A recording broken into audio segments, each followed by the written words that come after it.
In today's panel, we'll talk about innovation and cyber, but due to the schedule changes, we're going to swap, and we'll actually start with a lecture by Mr. Nate Lesser, who is VP and CISO of Children's National Hospital in Washington, D.C. Nate, the stage is yours.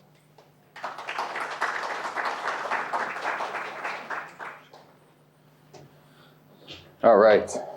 Thank you for having me. It's wonderful to see everyone. Let me see if this works too. Can you hear me? Yep. Okay, great. I'm trying to stand clear here. I have a tendency to wander around, so it's better if I'm able to speak when I do. Thank you very much for coming today and for giving me an opportunity to speak for a few minutes. I wanted to talk about an issue that has become increasingly problematic, I think everywhere, but certainly within healthcare. And that is these social engineering attacks, specifically at the help desk. So as you can all imagine, we call the help desk when we have technical issues of any kind.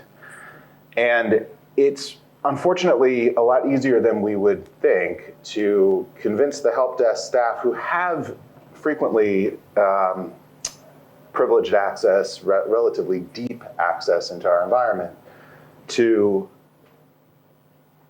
violate some sort of standard security protocols in order to provide help. That's what the help desk is there to do, right? We think of it as I call, I get help, right? That's what their mindset is focused on. That's what they're engineered around.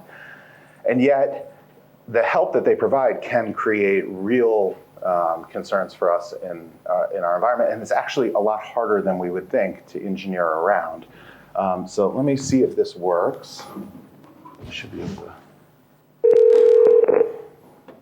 Thank you for calling the help desk. My name is Jessica. May I have your first and last name, please? Hi. Okay, can you spell that for me? Thank you for that. What is a good callback number for you? That would be... Thank you. How can I help you today? I'm needing a password reset. Okay. Do you have access to internet on a computer or on your phone? And I can take you to the website. It's actually the code to my phone number, but I don't. I can't get a new phone number. So, can you give me a temporary password? I can give you a temporary password, but the best thing that we can do is change do you still have the same phone number, or is it a different phone number? It's a different phone number. Okay, so I need to send you an email with a link for you to change your phone number. I can give you a temporary password first, but it's going to generate one, okay. So it's going to be something a little funny. Okay. Okay. All right, give me just a second. I'm getting into your account. Can you verify your employee ID number for me? I don't have my employee ID right now. What is your birthday? All right, and what is your username? Username. All right, let me get a password generated for you. All right, let me know when you're ready to write it down. Ready. Okay, it's going to be the... Okay, that worked. I'm needing to reset my MFA as well and Microsoft Authenticator so that I can re-enroll. Okay, let's get this finished first, and then we will do that. I am going to send you a new email, and I'm going to need you to click on the link. I'm unable to access my email, and so I need to re-enroll my authenticator. Okay, so you have MFA installed on your phone? Yes. Okay. All right. When you open up the application, do you still have a Children's National account listed? No, I don't. Okay. Give me just 1 second. All right. On the computer, I need you to go to outlook.office.com. Okay. Did you reset the authenticator? Yes, I did. So Okay. now when you log in with your email and your password, it will prompt you to set up the authenticator again. Yeah. All right, let me know whenever you get logged into your email. Okay, I'm logged into my email now. Okay, did it tell you that your organization requires more information? Yeah. Yeah, I Okay. already did that. All right, so you are inside of your email. Yes. Okay, I am going to send you an email really quick, and this is to get your password to get your phone number changed for CellPoint. So you'll be able to change your, Okay, I have the link now. okay, so you will click on the link. It should walk you through the steps, and you will get your phone number set to your new phone number. Okay. Okay, I think I'm all set now. Thank you. Okay, so let's see. So that's a real world call. We obviously took out a little bit of information there, but at the end of the day, MFA is like the golden ticket, right? It's the thing that solves for every identity issue, unless it becomes very easy to reset. How many people here think the help desk technician, the person on the other end of the line, did something wrong? A lot of people, right? Do you think that she was well trained?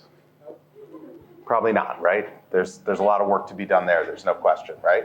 But the question of validating the identity of a caller to the help desk is actually a very difficult one, right? Did anybody count how many pieces of actual, useful, correct information the caller had?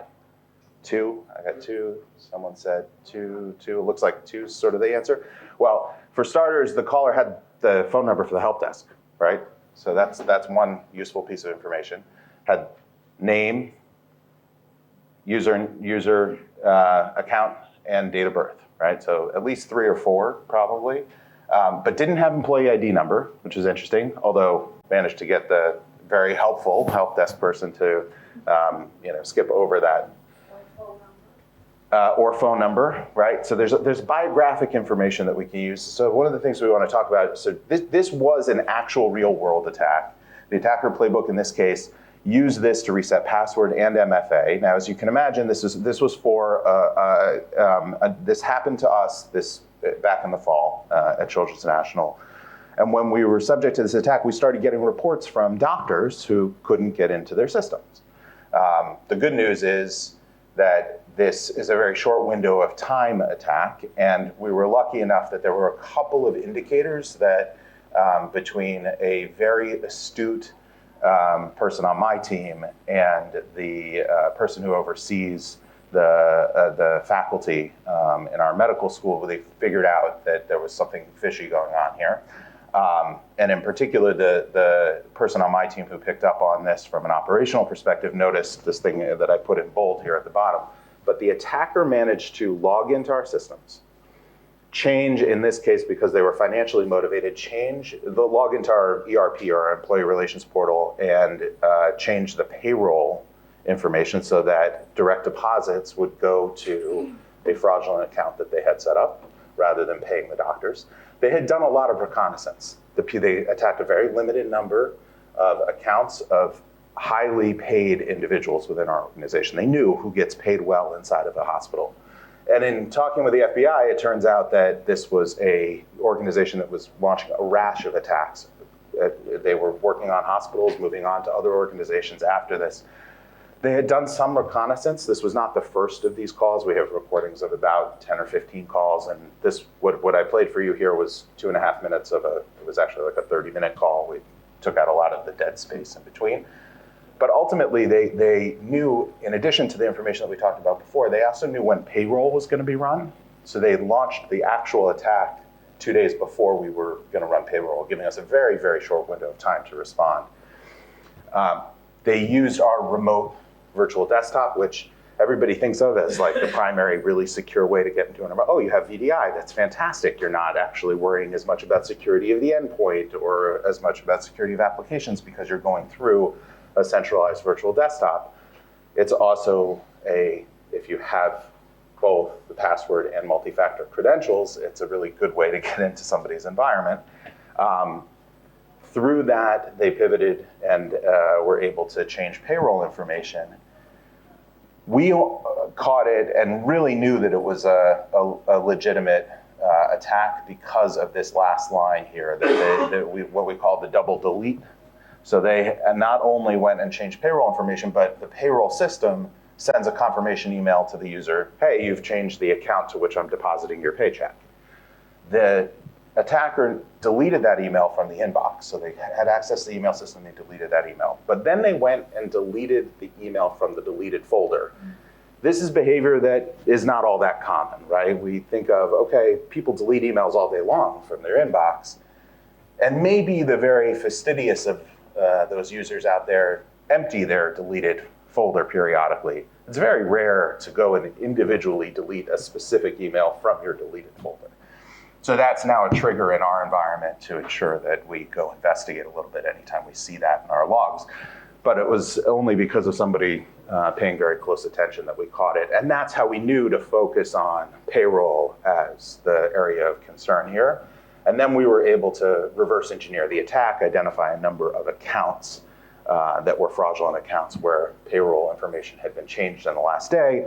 And I think we were successful in identifying all of those payments and keeping them from going out ahead of when we spoke to the FBI that week. They said, all right, so how much money did you lose? And the answer was, well, we didn't lose anything. And they said, no, come on, like really, I know you're not supposed to tell us, but, and the truth was we managed to stop these payments from going out, but only because we, had a couple of people who with the eagle eye looking at this and because we got lucky.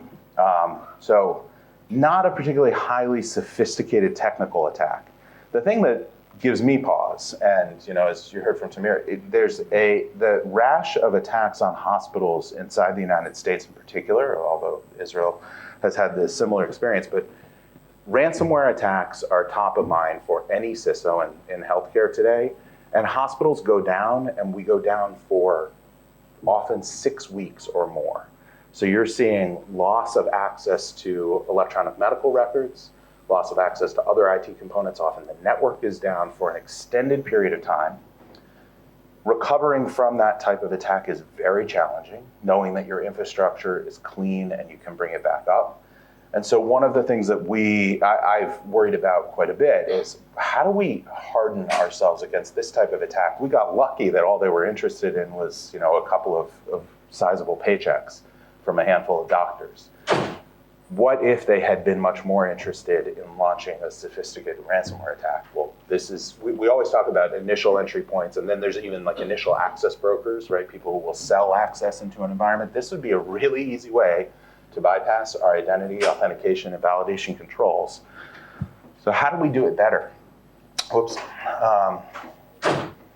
Right, so a couple of things about how we found it. Obviously, the process for doing this, we really need to get those logs into our environment and continually monitor them. But I failed to mention, but the coordination is really essential. Being able to spin up an incident response quickly and have all the right people there. And having all the right people is a hard thing, especially if you don't exercise it. Probably the best way to exercise these things is to be attacked. And I don't wish this on anyone, but you always find the things that you wish you had known about in these attacks. In our case, this type of an attack, we had to have our CFO and the entire accounting payroll team on the call telling us, okay, well, we have to stop it by this time if we don't want the payments to go out. Obviously, we had to coordinate with law enforcement, which meant having our legal team involved, our communications team, because this was affecting a number of physicians in our environment, but not others. And so there's a lot of activity. You kind of want to make sure that you're telling people the right information for them at any given time. You can put all of that down on paper, but you have to exercise it, you have to do it, because it's only when you actually are in it that you discover all the things you wish you had thought of before. But here's where I come to, and in an environment like this one, which is a research environment, an environment where we can ask each other hard questions, I don't have a good answer to this. There's a couple of fantastic groups that I'm involved with in the US, Children's Hospital Association, American Hospital Association, and others. And there are CISO groups, Chief Information Security Officer, CISOs groups inside of each of those organizations. None of us know how to fix this. We don't have good technology to do it today. And so I would say, given the opportunity to talk to an audience like this one, I would ask you, take it back, think about it. This is a hard problem to solve. If you have answers right now, let me know about them. If you have a technology that I don't know about, tell me about it after, please. But we can pull in biographic information. A lot of that is available about these attackers were doing deep reconnaissance on the individuals they were attacking. There's another call where one of the attackers says, well, I don't have employee ID, but I have Social Security. Can I give you my Social Security number, right? That should, in theory, be a more hardened piece of information than an employee ID. We don't think of protecting employee ID numbers as a particularly useful item for identity validation. We've tried to do things like out-of-band MFA. Okay, well, if the caller says that they need a password reset, we'll send a code through MFA to their phone. Turns out that's harder than you'd think, but even if we can do that, a lot of the callers we're talking about are saying, hey, I just got a new cell phone. My old one's broken. I can't use MFA. Okay, well, can you get into your email? We'll send you a randomized code to your email. Well, no, I can't get into my email. So we've done a couple of these things where we restrict access to two services at the same time. And this call is a perfect example where they reset both the password and MFA at the same time. We won't do that anymore. If you need both of those things done and you can't use our self-service password reset for one of them, then you're forced through a different channel where you actually either have to show up in person, you can have a video call, but it's with a tier 3 kind of team. It gets escalated to our identity access management team. But I don't think any of these are a perfect solve. I saw a hand raised over here. Right, so the question I'll repeat for this was what about blockchain and using that as, so my understanding, and I'd have to think about exactly how you would do that, but the blockchain being immutable and decentralized means that it might solve for some of this stuff, but the same problem I think could occur there, which is, okay, if you think about it as a digital wallet, I've lost my wallet, right? But I still need to give that person access into my environment, right? So the same way they've lost their cell phone and can't use their MFA for identity validation, I'd have to figure out a way to validate their identity if they've lost their certificate or their digital key of any kind. Yeah. It's a great point. So there's video, right? Facial ID, facial recognition, voice print is another one that people are playing with now. Entra ID, which is the Microsoft solution to that, which uses a login that's held by the individual who could use it for employee validation or could use it to pay their bills. In that first set of things, there's some concerns about deep fakes. I haven't seen a lot of that actually applied to this space, but that's sort of the next, in the arms race of okay, we're gonna have the end user get on a video call and hold up their hospital ID. That would be great. In the world of trying to keep up, there's some concerns about deep fakes, but I think that's a real one. I'd love to hear more about the blockchain idea afterward. If there's I'm not sure I'm giving it the consideration it deserves. Yeah. Right. So I'll just repeat that. Was saying that the EU, I guess today is using 3D map print imaging to validate identity, so that's a possibility. I think there's some useful research that can be done in this space, and it has to be easy. It has to be easy for end users. It has to be easy for organizations to implement. So things like video calls are actually very not easy. That's no good way to say that at scale. As this gentleman said, and I think it's a very astute observation, this happens, the attackers do really good research, right? And if they can get into your personal email, that's another way in which they get enough useful information about you. They get into your calendar. They know that you're traveling. So traveling is, well, almost every one of these calls, by the way, starts with, I'm on the road and, right? I'm on the road and I lost my cell phone, but I need to get in. And when you think about the urgency of a caller and the urgency felt by the help desk person on the other end receiving that call, and then you layer on top of it, and I have to review patient records, and I have to sign an order, whatever the healthcare oriented, especially in a children's hospital, I am here to deliver care, and you are the thing that stands between me and being able to do that. It becomes very, very difficult for an individual working at a help desk to respond in a way that says, well, I'm going to put additional gates up. Sorry, maybe this will be the last question. We're kind of running out of time. Confirmation or law. Yeah, it's a very good idea. So the suggestion was, why not send some type of confirmation ahead of any change to the existing number, to the existing MFA, to the existing email address, in case it is in fact a fraud, and then delay it a little bit while you give that potential legitimate recipient a chance to respond by saying, yeah, no, this is fraudulent. It's a good idea. It's actually similar to what you would get from a credit card company if they saw a fraud, what they thought was a fraudulent charge. I think that's a very good idea. We layer on top of all of this the challenge that we don't necessarily have phone numbers for all of our staff, and we have union rules that preclude us from asking for cell phone numbers from some of our staff, which I don't know why that's the thing unions care about, but it seems to be. So it's an interesting set of challenges. It's an interesting environment, but this is happening in the real world. And in addition to good suggestions here, if you have thoughts about how to solve it, I'm all ears. But I really want to thank you for your time. And thank you for having me here.